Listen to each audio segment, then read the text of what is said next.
Evangelho de Lucas, capítulo 5, versículo 36. Nós vamos ler 4 versos nesse momento.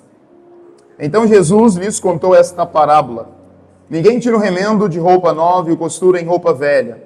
Se o fizer, estragará a sua roupa nova. Além do que o remendo da nova não se ajustará à velha. Versículo 37. E ninguém põe vinho novo em vasilha de couro velha.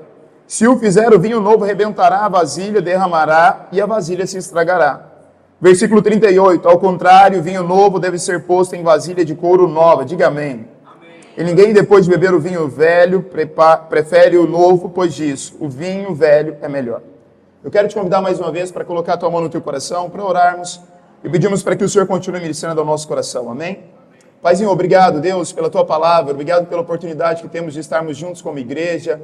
Obrigado, Deus, pelo privilégio que tivemos de chegar neste lugar, de sermos acolhidos com o café da manhã, de sermos, Deus, abraçados pelos irmãos, de estarmos alguns entre familiares, entre esposos e esposas, alguns com seus filhos. Deus, obrigado, Deus, porque o Senhor nos atraiu para este lugar. Obrigado por esta igreja que podemos chamar de nossa. Obrigado, Deus, pelos nossos líderes. Obrigado pela tua palavra em especial. Obrigado porque podemos cantar ao Senhor livremente. Estamos num país livre que nos dá a possibilidade de cantarmos, de saudarmos, de declararmos a nossa fé em Jesus Cristo.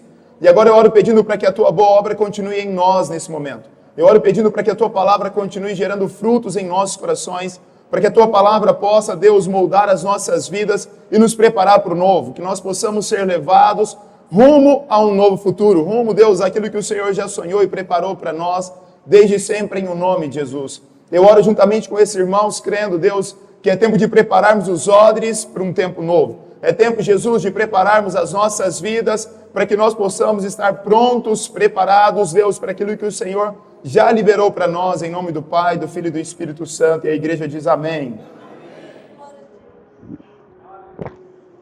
Eu vou começar um pouco diferente. Vou começar contando um testemunho, né? Agora há pouco eu fui abraçar um irmão, né, que tinha acabado de chegar na igreja, e ele disse o seguinte: cara, eu senti no coração de trazer algo para ti. E ele acabou de me dar um relógio novo. E eu quero... Você pode aplaudir Jesus, gente. Porque para quem me conhece sabe que eu não consigo ficar sem relógio, mesmo quando o relógio não está funcionando. E relógio diz respeito a um tempo. Amém? Relógio tem um sentido e um significado natural, mas tem um sentido e um significado espiritual. Esse relógio aqui, bispa, como a senhora acabou de dizer, ele estava todo quebrado. Mas eu estava usando ele mesmo quebrado. Por algumas vezes ele já foi remendado, mas a palavra de Deus para nós é nada quebrado, nada faltado, nada fora do lugar. Aqui está, eu acabei de tirar da caixa o lacre para usar esse relógio. Eu estou muito feliz, sabe por quê? Porque existe uma grande janela de oportunidades para nós, amém? Existe algo novo liberado dos céus para a nossa terra. Existe um alinhamento entre o Kairos de Deus e o nosso Cronos. Nós estamos alinhando, nós estamos dando passos acelerados para essa janela de oportunidades. Quantos creem nisso para a sua vida e para a sua casa? Eu estou indo juntamente com a minha família para essa nova estação. Dezembro é uma grande oportunidade para nós virarmos chaves, para nós fazermos boas avaliações e para nós darmos passos rumo ao propósito de Deus para nós. Eu tenho uma convicção de fé de que tudo que Deus começou, Ele sempre terminará da melhor forma e da melhor maneira. Deus nunca fez nada que não fosse por completo. A Bíblia nos dá essa segurança. Enquanto nos aproximamos de uma fase da vida como essa de final de ano, nós acabamos muitas vezes refletindo sobre aquilo que fizemos, aquilo que deu certo, aquilo que deu errado, o que poderia ser diferente, como que nós podemos experimentar uma nova estação em Deus, como que nós podemos acessar o novo de Deus. E eu acredito que Deus, Ele usa situações simples, mas Ele também utiliza situações extraordinárias para falar ao seu e ao meu coração. Eu me lembro de quando eu e Maiara estávamos noivos. Na verdade, antes de ficarmos noivos, nós já tínhamos decidido pelo casamento, porque quando eu chamei a Maiara para namorar, não foi para namorar, foi para casar. No Parque Flamboyant, um dia nós estávamos lá, e como homem de Deus faz, eu disse para ela: olha, eu não estou te chamando para namorar, eu estou te chamando para casar, no tempo certo, claro, né, irmãos? E eu disse: olha, se você aceitar ser minha namorada, você vai aceitar ser minha esposa. Claro está que nós não nos casamos um mês depois, demandou um tempo.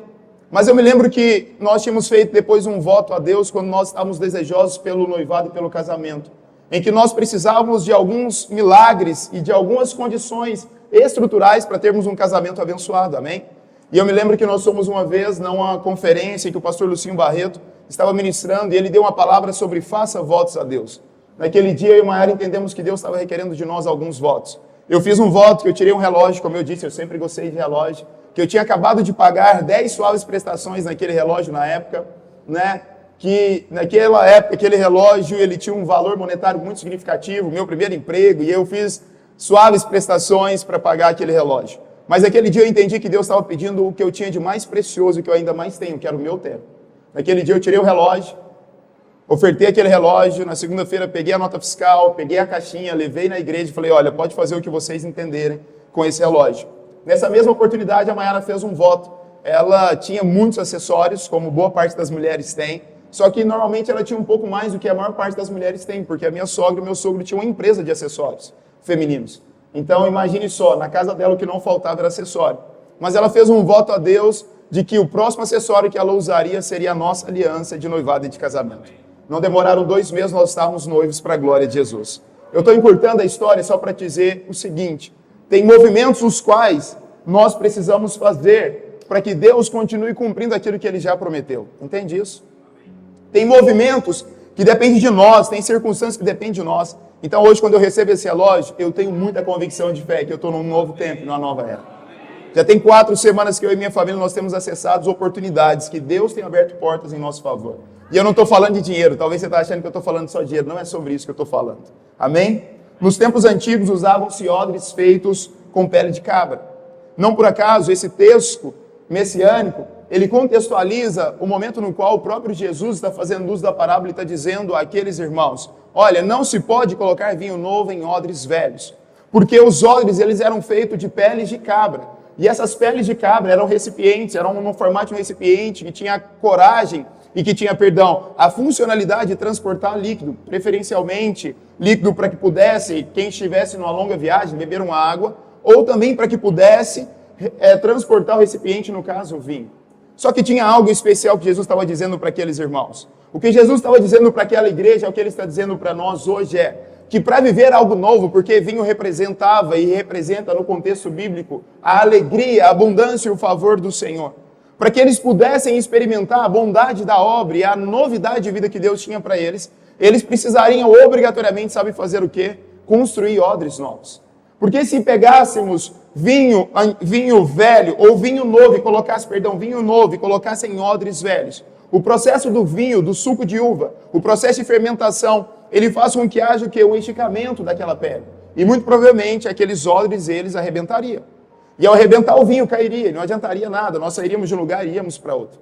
O que esse texto tem a dizer a nós na manhã de hoje? É que para que nós possamos juntos acessar a novidade de Deus para nós em todas as áreas da nossa vida, área pessoal, área conjugal, área familiar, área dos trabalhos, área dos estudos, saúde física, saúde emocional, tudo isso depende, sabe de quê? De um preparo. Tudo isso depende de nós termos a coragem de olhar para nós mesmos e de avaliar o que nós precisamos fazer para preparar os nossos odres.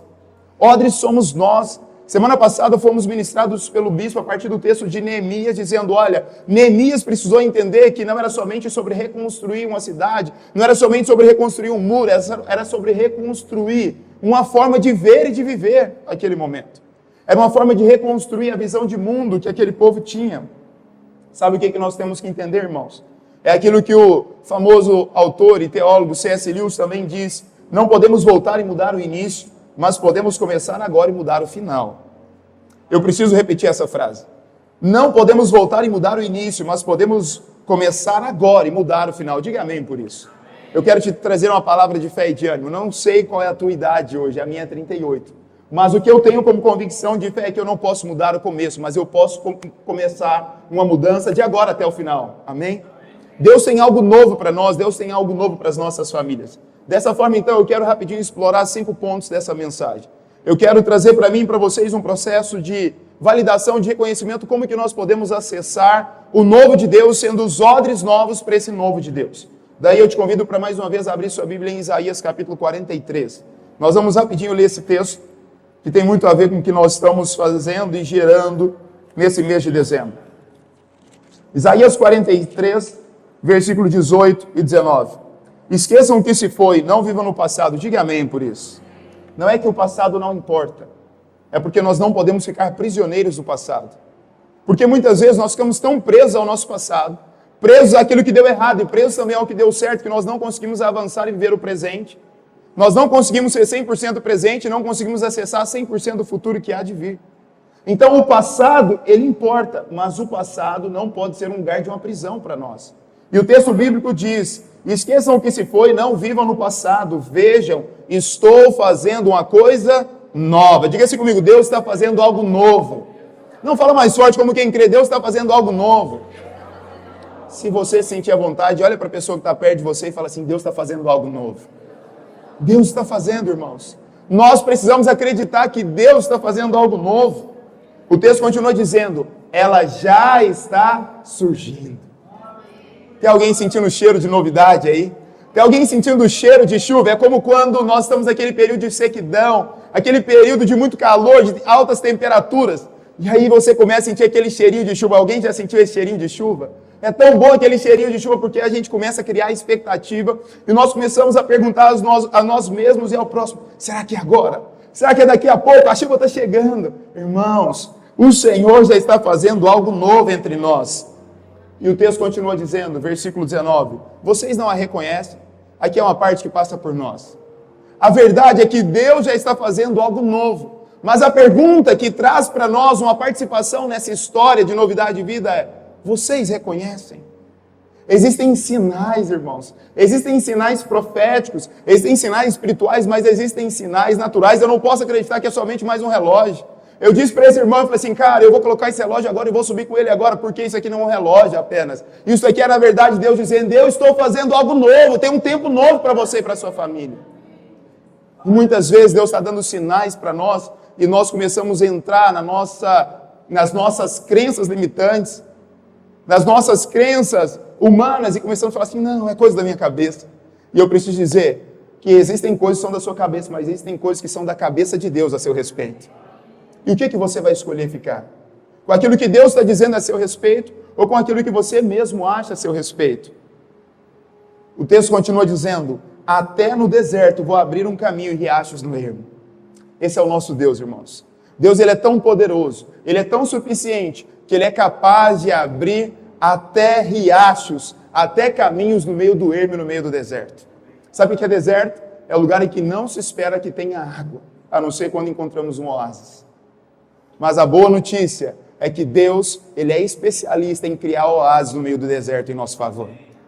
Deus é especialista em fazer aquilo que ninguém pode fazer. Deus é especialista em restaurar casamentos. Deus é especialista em restaurar negócios. Deus é especialista em restaurar vidas. Deus é especialista em restaurar sentimentos, emoções. Deus é especialista em restaurar histórias. Até no deserto eu vou abrir um riacho. E se for preciso eu vou abrir um caminho no ermo. Ermo diz respeito àquele lugar que parece que não tem caminho. Alguém já ficou perdido aqui no meio da mata alguma vez? Não? Graças a Deus, 1, 2 ali. Até o ano passado eu trabalhava em algumas escolas em Goiânia, e em uma delas nós tínhamos um evento lá que chamava Corrida de Aventura. E no ano passado, eu ainda estava nessa escola, eu era coordenador geral da parte de esportes dessa escola, de uma grande escola em Goiânia. E nessa Corrida de Aventura nós tínhamos 600 estudantes. E eu tinha alguns protocolos que eu não abria mão, mas como eu tinha um chefe, o dono da escola, ele chegou e disse: abra mão desse protocolo no meio da prova. E eu disse: eu não concordo, mas você é o dono. E eu o respeitei. O que acontece? Quando estávamos no percurso, eram 4 a 5 horas a prova, os garotos saíam com mapas e tudo mais.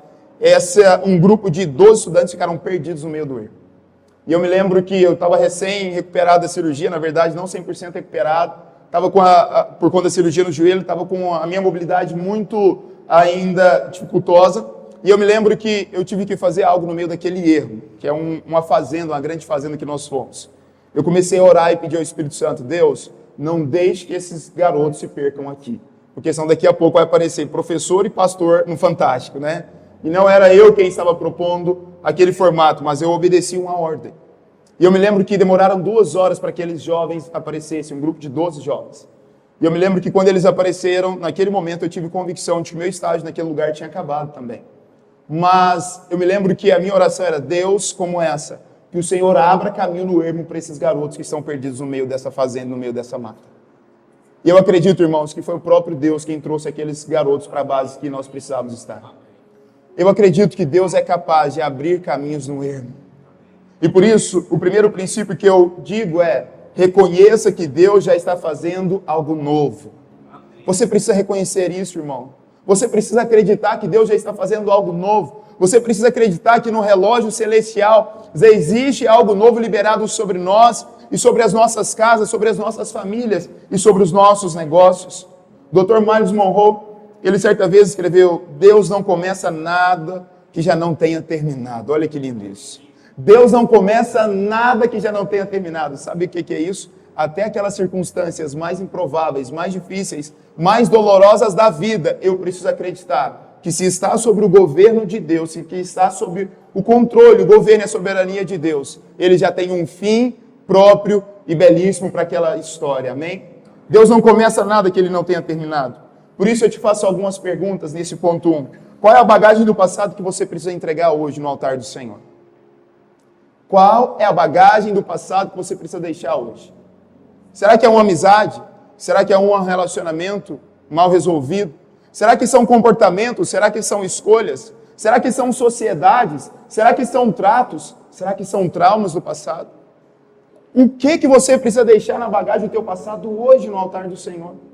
Porque só avança para o novo, só é um odre novo, para um tempo novo, quem tem coragem de deixar a bagagem do passado para trás, de fato. Deus nos chama para olhar para cima e para frente. Olhar para cima diz respeito à nossa relação horizontal, à nossa relação vertical, com Ele. Depois que nós olhamos para Ele, fica muito mais fácil nós olharmos para o próximo. Não por acaso, o símbolo principal da cristandade é a cruz. Porque a cruz, ela aponta sobre o encontro entre o nosso relacionamento vertical com o nosso relacionamento horizontal. E a grande pergunta que eu faço é: nós temos olhado de fato para Deus? Como que você tem olhado para Deus, para essa janela de oportunidade chamada dezembro? Nós somos um tanto quanto místicos, e eu não estou chamando vocês para continuarem sendo místicos, mas eu estou chamando vocês para uma reflexão de uma grande janela de oportunidades para entrarmos no novo de Deus para nós. E para isso nós precisamos deixar o passado, e nós precisamos ter a coragem de olhar para cima e depois olhar para frente. Deus é especialista em cumprir promessas. Hebreus capítulo 11, versículo 23, o texto diz: apeguemos-nos com firmeza à esperança que cremos, porque aquele que prometeu, ele é fiel. Diga com você mesmo: Deus é fiel. Diga para você mesmo: Deus é fiel. Encoste em você mesmo e fala assim: Deus é fiel. É muito fácil para nós muitas vezes dizer para alguém que está passando por um momento difícil, fala assim: fica firme, Deus é fiel. Mas a pergunta que eu te faço nesta manhã: você está dizendo para você mesmo que Deus é fiel? Porque Deus é fiel para o próximo, mas Deus é fiel para nós. Deus é fiel para o Marcos, para a Bispa Aida. Deus é fiel para o Ivan, para cada um, para o Mateus Davi. Deus é fiel. Mas a pergunta é: Deus está sendo fiel para você mesmo? Você crê que Deus é fiel para você e que aquilo que Ele prometeu, Ele vai cumprir? Mas o texto, a parte A desse versículo 23 do capítulo 11 de Hebreus é: apeguemo-nos com firmeza. Sabe o que é se apegar com firmeza? Não é pegar de maneira que pode cair. É como um pai ou uma mãe que pega o bebê logo que ele saiu do ventre materno. Nós estamos numa janela de multiplicação nessa igreja, irmãos. Eu acho que nós já estamos quase batendo 10 irmãs gestantes. Diga glória a Deus por isso. É um tempo profético. É um tempo profético. Eu me lembro da pastora Fabiana que sempre dizia isso para nós. Todas as vezes que Deus manda filhos, Deus está mandando um novo tempo. Filhos são sinais proféticos de Deus para a família e para o lugar em que eles são plantados. Nós estamos com quase, eu não sei se são 8 ou são 9 ou 10 de fato, até perdi as contas já. Nós fomos sexta-feira visitar mais um casal de jovens que deram à luz. São 7. É porque talvez tenha alguém que não está sabendo ainda, né? É sério. E eu falei para minha esposa, eu queria entrar nessa fila, mas ela quer parar no segundo, né? Mas tem uma janela de oportunidades, meus irmãos, né? Se Deus quiser, né? Mas a pergunta é essa, irmãos. Nós queremos, mas por que eu estou dizendo isso? É muito lindo. Eu tive esse privilégio por 2 vezes. Na verdade, por 3 vezes. Né? A primeira foi porque eu acompanhei uma irmã minha de criação dentro de um contexto familiar muito difícil no momento de gerar o filho. Mas As 2 vezes em que eu tive o privilégio de acompanhar a minha esposa para pegar os meus filhos, meus irmãos, quando a equipe médica pega o bebê e entrega para o pai, ou entrega para quem está lá acompanhando, você diz assim, cara, eu estou com o maior tesouro da terra. E você pega com todo o cuidado, com todo o zelo, mas você pega e se apega com aquilo lá e fala assim, nunca eu posso deixar isso aqui cair, não é verdade? É como uma coisa de vidro, só que o filho é muito mais importante que uma coisa de vidro, amém? Mas nós nos pegamos a isso. E sabe o que o texto de Hebreus diz? Apeguemos-nos com firmeza. Irmãos, eu quero usar essa metáfora. Se você tem promessa de Deus, se você acredita no novo de Deus, se apegue a isso como você pega um bebê, com toda a firmeza. Se apega com toda a convicção de fé. Nós temos aqui um especialista em gestantes, né, que é a Daniela. Inclusive as gestantes precisam procurá-la. Mas o que eu te digo é, nós precisamos apegar com firmeza. Não dá para nós nos apegarmos às promessas de Deus com fragilidade. Não dá para nós dizermos que nós cremos em Deus e nós pegarmos com a mão sonsa, como diria a minha falecida avó. Não dá, irmãos. Nós temos que nos apegar reconhecendo que Deus já está fazendo algo grandioso entre nós. Segundo princípio, para criarmos e para entrarmos no odre novo e sermos esse odre novo. Está lá em Salmo capítulo 139, versículo 23 e 24. Sonda-me, ó Deus, e conhece o meu coração. Prova-me e conhece as minhas inquietações. Vê se em minha conduta algum caminho que te ofende, dirige-me pelo caminho eterno. Isso aqui é o salmista Davi, naquele célebre Salmo 139, que ele diz, Senhor, tu me sondas e me conheces, sabe quando me assento, quando me deito, quando corro, quando durmo, quando como e quando deixo de comer. É o salmista dizendo isso, mas ele termina de maneira bela dizendo, Senhor, me sonda. A palavra sondar, ela vem do original, que é muito mais do que apenas dar uma sondadinha, porque para nós sondar alguém é chegar aí e perguntar assim, ô Ivan, o que você acha dessa ideia? E eu estou sondando o Ivan, não. A raiz da palavra sondar, sabe o que é? É ir no mais profundo do íntimo e tirar tudo que há lá dentro. Quando o salmista diz, Senhor, me sonda e me conhece, é o salmista dizendo, Senhor, pode fazer um check-up geral da minha vida. O segundo princípio para nós construirmos odres novos a partir de nós mesmos, sabe o que é? Fazermos um check-up espiritual. Você precisa fazer um check-up, irmãos. Todos nós, no começo, no meio, ou em algum estágio da nossa vida, nós somos convidados e somos instruídos a fazermos o quê? Check-ups.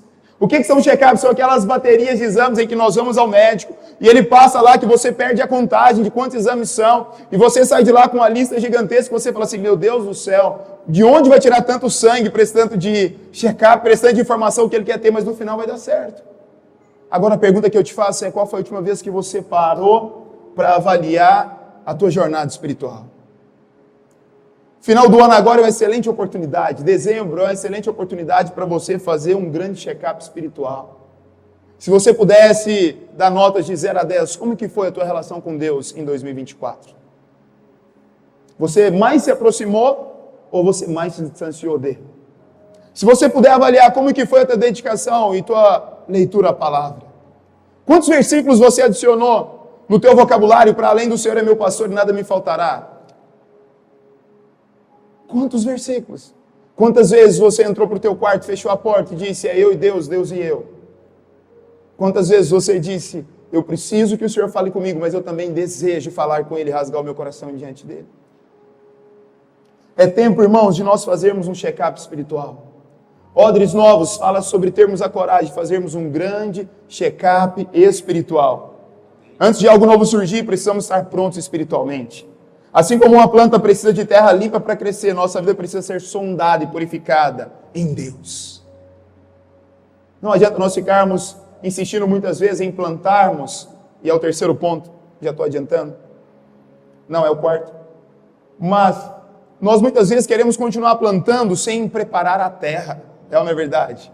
Sem ir lá afofar a terra, sem ir lá e limpar. Talvez a terra está suja, está cheio talvez de ervas daninhas, está cheio de situações que a semente é até boa, mas a terra não está boa. O terreno não é bom. Não adianta eu querer plantar sementes boas em terrenos ruins. E eu preciso ter coragem de olhar para mim mesmo e dizer, eu sou um bom terreno para o Senhor plantar vinho novo nessa nova estação. Eu sou um odre pronto, ou eu sou um odre que se colocar vinho novo, a tendência é ele expandir e arrebentar. Eu já vi, irmãos, pessoas pedirem a Deus bênçãos, milagres, sinais, maravilhas, que Deus pudesse fazer aquilo que só Ele podia fazer. E Deus, como é especialista em fazer o impossível, Deus foi lá e fez. Mas como aqueles irmãos não estavam com odres novos, rapidamente eles se arrebentaram, infelizmente. Eu já vi pessoas que precisavam de um milagre financeiro, Deus deu um milagre financeiro, eles se esqueceram de Deus. Eu já vi pessoas que precisavam de um milagre no casamento, Deus deu um milagre no casamento e eles se esqueceram de Deus. Nós precisamos ser odres novos, para que o vinho novo chegue e fique em nós. O vinho novo é a própria pessoa do Senhor Jesus. É o Espírito Santo vindo e derramando em nós todos os dias. E comigo, todos os dias. Todos os dias, irmãos. É todos os dias nós recebermos da fonte do Senhor. Richard Baxter, ele diz o seguinte: um coração sincero busca constantemente ser moldado pelas mãos de Deus. Irmãos, nós precisamos fazer um check-up espiritual. Nós precisamos avaliar as nossas vidas, as nossas relações, as nossas escolhas. Onde entramos e de onde saímos. O que escolhemos e o que deixamos de escolher. O que ouvimos, o que assistimos. O que você gastou mais tempo nesse ano? É legal porque as próprias plataformas de streaming, muitas vezes já estão gerando para nós relatórios. Quando você pega o teu relatório do Spotify, quando você pega o teu relatório do YouTube, ou o relatório do seu próprio celular, com o que você mais gastou tempo? Quais foram as músicas que você mais ouviu? Quais foram os podcasts que você mais ouviu? Quais foram os conteúdos que você mais consumiu? E detalhe, eu não estou dizendo que você não deva consumir conteúdos que venham agregar para o teu conhecimento. Aquele que vos fala é aquele que senta todos os dias na escola de um aprendiz. Todos os dias eu assisto, eu estudo, eu leio, eu não me contento. Tenho graduação, tenho mestrado e agora estou numa pós-graduação em neurociência e comportamento. Sabe por quê? Porque eu preciso de mais. Mas eu não posso me esquecer que não existe nenhuma graduação ou pós-graduação que vai superar isso aqui. Não existe nenhum conhecimento que vai superar isso aqui. Por isso você precisa todos os dias reservar tempo para oração e para autoavaliação. Pedindo ao Senhor que revele o que precisa ser mudado em você. Se você pudesse fazer um to-do, um checklist, se você pudesse colocar aí as tarefas que você precisa integrar, incorporar na sua vida, no seu estilo de vida, para ser esse odre novo, para esse vinho novo, quais seriam? E se você precisasse eliminar alguns comportamentos, atitudes, atividades, quais seriam também? Porque quando a gente faz o check-up, a gente volta no doutor, ou na doutora, e a gente chega lá, e aqui tem vários doutores nesse auditório. E aí? Qual que é o próximo passo? Porque não adianta eu ir lá e sondar e fazer uma série de exames, eu voltar e ele dizer, Marcos, você precisa fazer isso, aquilo, e eu não decidi fazer nada. Concorda comigo que foi mais perda de tempo do que qualquer outra coisa? E sabe qual que é um problema nosso? Nós muitas vezes até falamos, Senhor, pode sondar. E o Senhor vai lá e sonda. O Senhor vai lá e leva no mais profundo do nosso ser. Deus vai lá e traz a verdade, traz à tona aquilo que precisa ser mudado, transformado, restaurado, aquilo que precisa ser tirado e aquilo que precisa ser colocado. Mas a pergunta é, você quer mesmo entrar para o novo? Você quer mesmo ser o odre novo que ele pode vir e colocar algo novo? E você está disposto a fazer aquilo que o médico dos médicos vai dizer que você precisa fazer? Quantos estão dispostos e quantos querem isso para a sua vida de coração? Terceiro, viva uma metanoia. Romanos capítulo 12, versículo 2. Muito conhecido por nós. Não se amoldem, não se acomodem com o pensamento deste mundo. Não se amoldem ao padrão deste mundo, mas transforme-se pela renovação da mente. Fala assim comigo, tudo começa na mente. Fala mais forte, tudo começa na mente. Para que sejam capazes de experimentar e comprovar a boa, agradável e perfeita vontade de Deus. Todos nós aqui, sem exceção, eu tenho certeza, nós queremos a boa, perfeita e agradável vontade de Deus. É ou não é verdade? Todos nós queremos. Quantos acreditam que Deus tem a melhor das decisões a nosso respeito? Você acredita mesmo nisso? Ok. Agora, quantos querem ter a mente renovada para acessar esse lugar? É metanoia, irmãos. Não tem como ser um odre novo se não tiver mentalidade nova. E metanoia é de fato uma mudança de direção, é uma mudança de mentalidade. Mas metanoia é muito mais do que isso. Metanoia é um convite para enxergar o mundo a partir de uma outra perspectiva. Metanoia é um chamado para conhecer os pensamentos de Deus a nosso respeito. Os pensamentos de Deus são infinitamente maiores, melhores que o nosso. Isaías 54, 8 ao 9 diz, os meus pensamentos são mais altos, são mais elevados, mais largos, mais extensos que os de vocês. Sabe o que é a coisa legal? Nós temos um pensamento até bom a nosso respeito, Mas Deus tem um pensamento infinitamente melhor a nosso respeito. Eu vou repetir porque talvez vocês vão entender. Deus tem um pensamento infinitamente maior a seu e ao meu respeito. Infinitamente melhor, perfeito. Deus é perfeito em tudo que Ele faz. Jeremias capítulo 29, versículo 11, o texto diz, olha, os pensamentos que eu tenho para você é um futuro de paz e de glória. É um futuro de alegria, é um futuro de virtude, irmãos. É esse lugar que o Senhor está nos chamando para acessar. Metanoia é o lugar em que o Senhor nos convida a questionarmos a realidade vigente, para transformarmos a nós mesmos e acessarmos aquilo que Ele já destinou para nós. Metanoia é para quem deseja ter uma consciência expandida. O Evangelho de Jesus Cristo não é uma consciência minimalista, não. O Evangelho de Jesus Cristo é uma consciência expandida. Não por acaso Ele chama as pessoas não para serem seguidores ocasionais, Ele chama as pessoas para se tornarem discípulos dEle. Não por acaso Ele nos convida para fazermos parte de uma multidão e daquilo que está dando certo para todo mundo, não. Ele nos chama para renunciar a tudo que for preciso e para olharmos e seguirmos a Ele. É uma consciência expandida. Nunca se deixe levar por uma perspectiva de um evangelho que seja fechado, não. O evangelho é uma consciência expandida primeiro sobre Deus e sobre aquilo que Ele sonhou para nós e aquilo que depois Ele vai fazer através de nós. Metanoia nos propõe viver uma revolução do pensamento. Odres novos era uma revolução do pensamento. Odres novos era a mesma lógica que Jesus disse para Nicodemos.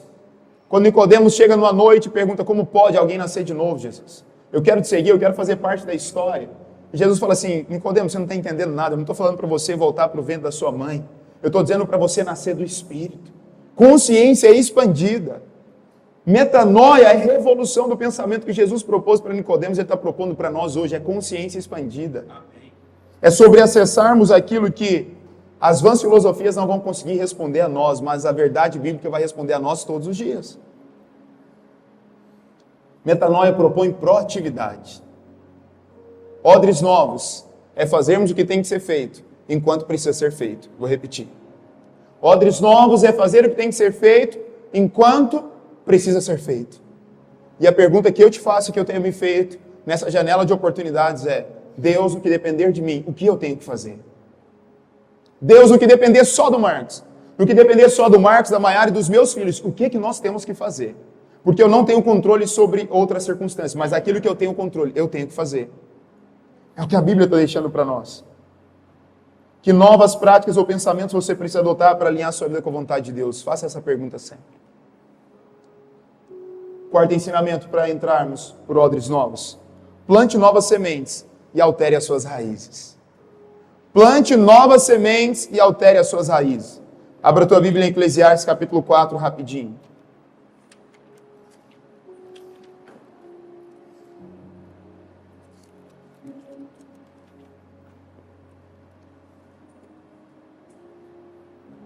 Eclesiastes capítulo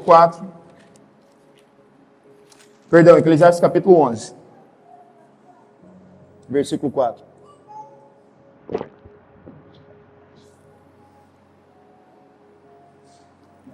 Eclesiastes capítulo 11, versículo 4. Quem fica observando o vento não plantará, e quem fica olhando para as nuvens não colherá. Assim como você não conhece o caminho do vento, nem como o corpo é formado no ventre de uma mulher, também não pode compreender as obras de Deus, o Criador de todas as coisas. Não tente compreender 100% das obras de Deus. Compreenda aquilo que a palavra diz. Aquilo que a palavra não diz, não fique tentando tatear. Não tente ser Deus no lugar de Deus, não. Mas tem uma parte que depende de nós. Versículo 6.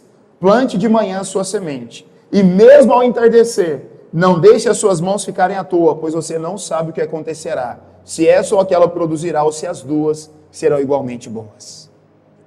Cara, esse texto é lindo. Plante de manhã, e quando ao entardecer, chegar a vez de novo, plante de novo, porque você não sabe qual delas vai germinar. Mas detalhe, pode ser que as duas germinem. Pode ser que as duas germinem. Eu quero desafiar vocês e a mim para sermos odres novos, a plantarmos novas sementes. Nós temos que ser novos eus no que depender de nós. Nós temos que ser novas pessoas apuradas, transformadas, preparadas por Jesus Cristo. Há aproximadamente 2 anos e meio, um dia eu estava na porta da igreja, num sábado. Eu, Maiara, o Danilo e a Raíssa. O Danilo é o nosso líder do Ministério de Louvor. Nós estávamos fechando a igreja, algo que nós somos expertos em fechar a igreja, né? Eu digo fechar, trancar a igreja, tá bom, irmãos? E nós estávamos trancando a igreja, tínhamos saído e o papo continuou lá de fora. E nós estávamos, eu já entrando dentro do meu carro, o Danilo do lado de fora e a Maiara também dentro do carro. Do nada passa um Fox vermelho em alta velocidade e ele freia bruscamente logo na esquina aqui na descida e ele para o carro. E ele para o carro e desce um senhor, e esse senhor vem com os olhos cheios de lágrimas, eu confesso para os irmãos. Eu desci do meu carro, propenso para ajudá-lo. E quando eu desci, eu falei assim, o senhor precisa de alguma coisa? Ele falou assim, é você mesmo. E o Danilo está aqui, cadê o Danilo? O Danilo está aqui, está lá. Você lembra desse dia, irmão? E esse senhor aponta para mim. E eu falei assim, é sobre mim? Ele falou, é sobre você. No adesivo desse carro tinha lá, Deus pode tudo, desse carro. E esse senhor desce e falou assim, olha, eu só parei o carro bruscamente, eu estava passando. Deus te mandou te entregar um recado, que você é um vaso de barro nas mãos do oleiro. Você está num tempo de preparo, porque quando chegar a hora de fazer tudo o que eu tenho para fazer na tua vida, o teu vaso não vai se quebrar. E ele foi profetizando e falando vários processos de preparação do vaso, para que o vaso seja tudo aquilo que ele precisa ser na mão do oleiro. Eu estou te dizendo isso, sabe por quê, meus irmãos? Esses 2 anos não foram anos fáceis, mas eu estou pronto para ser o vaso nas mãos do oleiro. Eu tenho plantado coisas diferentes, porque eu quero ter colheitas diferentes na minha vida. O texto de Eclesiastes diz, plante pela manhã, mas plante pela tarde também, porque você não sabe se é só que ela vai germinar. Eu anotei aqui, para colher novos frutos é necessário plantar novas sementes e fortalecer nossas raízes espirituais. Assim como a árvore depende da profundidade de suas raízes para produzir frutos saudáveis, nossas vidas devem estar firmemente enraizadas em Cristo. As nossas vidas precisam estar enraizadas em Cristo. Quando você desejar alterar algo visível, sabe o que você precisa fazer antes? Alterar algo invisível. Antes de querer mostrar algo que está acontecendo em você, mostre algo que aconteceu dentro de você.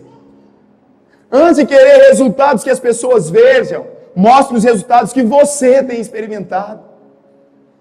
Raízes fala daquilo que façam que as árvores sejam boas e sejam sustentáveis. Mas quanto maior a árvore, mais a raiz é profunda.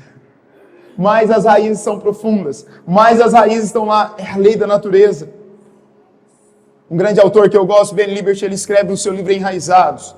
Deus não está interessado em primeiro desenvolver a sua visão. Ele está interessado em primeiro desenvolver você. Sabe o que eu acredito? Odres novos, é Deus envolvendo nós primeiro, para depois desenvolver a nossa visão. É Deus nos desenvolvendo primeiro. É Deus pegando cada um de nós como vaso na mão dele, como odre na mão dele, preparando, sabe? É pegando a pele de cabra, para ter a pele precisava algumas vezes ter derramamento de sangue. Graças a Deus não precisa ter derramamento de sangue. O sacrifício já foi feito perfeito. Mas o que pode ser feito a partir de nós, para sermos esses odres novos? A profundidade da nossa intimidade com Deus determinará a altura de nossa espiritualidade. Isso fala da raiz. E o quinto e último princípio que a Bíblia nos deixa para sermos odres novos está lá no Evangelho de João, capítulo 15. Eu quero ler esse texto com os irmãos. E intencionalmente eu deixei ele como quinto e último. Mas não último em importância, porque para mim esse é o mais importante. Para sermos odres novos. João capítulo 15, versículo 1, o texto diz: eu sou a videira verdadeira e meu pai é o agricultor. Todo ramo que estando em mim não dá fruto, ele corta. E todo aquele que dá fruto, ele poda para que dê ainda mais fruto. Diga assim comigo, mais fruto. Vocês já estão limpos pela palavra que tenho lhes falado. Versículo 4. Permaneçam em mim e eu permanecerei em vocês. Vou repetir. Permaneçam em mim e eu permanecerei em vocês. Nenhum ramo pode dar fruto por si mesmo se não permanecer na videira. Vocês também não podem dar fruto se não permanecerem em mim. Versículo 5. Eu sou a videira, vocês são os ramos. Se alguém permanecer em mim e eu nele, esse dará muito fruto. Pois sem mim vocês não podem fazer coisa alguma. Versículo 6. Se alguém não permanecer em mim, será como o ramo que ela é jogado fora e fica seco. Tais ramos são apanhados, lançados ao fogo e queimados. Se vocês permanecerem em mim, as minhas palavras permanecerem em vocês, pedirão o que quiserem, e lhes será concedido. Nós estamos pedindo algo novo. Nós estamos pedindo vinho novo. Nós estamos pedindo histórias novas. Nós estamos pedindo milagres novos. Nós estamos pedindo negócios novos. Nós estamos pedindo casamentos novos. Nós estamos pedindo relacionamentos novos. Nós estamos pedindo relação entre pais e filhos novos. Nós estamos pedindo um tanto de coisas novas, irmãos. Mas tem um segredo aqui. Se vocês permanecerem em mim e eu em vocês, vocês me pedirão e receberão o que vocês têm me pedido. Quantos querem que o Senhor responda às suas orações? O quinto e último princípio é, para ser um odre novo, você precisa permanecer no Senhor. Você não pode ser apenas um visitante na casa de Deus. Você não pode ser apenas um visitante na presença do Senhor. Eu vou lá, visito, pego o que eu quero.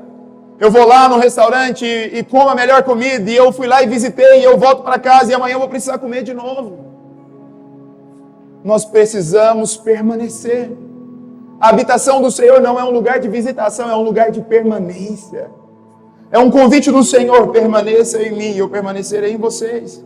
Se as minhas palavras permanecerem em vocês, pedirão o que quiserem e eu lhes darei. Versículo 8.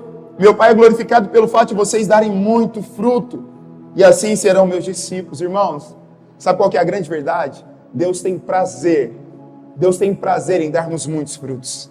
Deus tem prazer em termos histórias belíssimas. Deus tem prazer em celebrar os nossos milagres, porque quando isso acontece, nós damos testemunho de quem Ele é em nós e o que Ele está fazendo através de nós. Jesus precisa ser mais glorificado a partir das nossas vidas. As nossas vidas precisam ser holofotes, precisam ser outdoors espalhados pelas nossas casas, pelas nossas famílias, pela nossa cidade, pelos lugares que acessarmos para dizer, tudo é dele, é por ele e é para ele.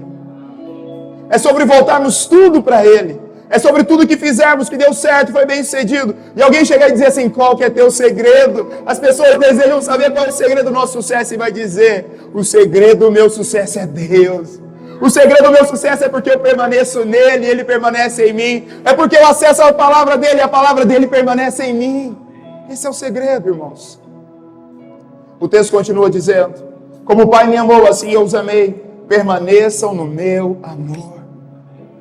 Deus está nos chamando para permanecer nesse lugar de amor. É num lugar de amor. Se vocês obedecerem aos meus mandamentos, permanecerão no meu amor. Assim como tenho obedecido aos mandamentos de meu Pai, em seu amor permaneço. Tenho-lhes dito essas palavras para que a minha alegria esteja em vocês. E a alegria de vocês seja o quê? Completa. Diga comigo, completa. Quantos querem ter alegria completa em 2025? Fique de pé no teu lugar.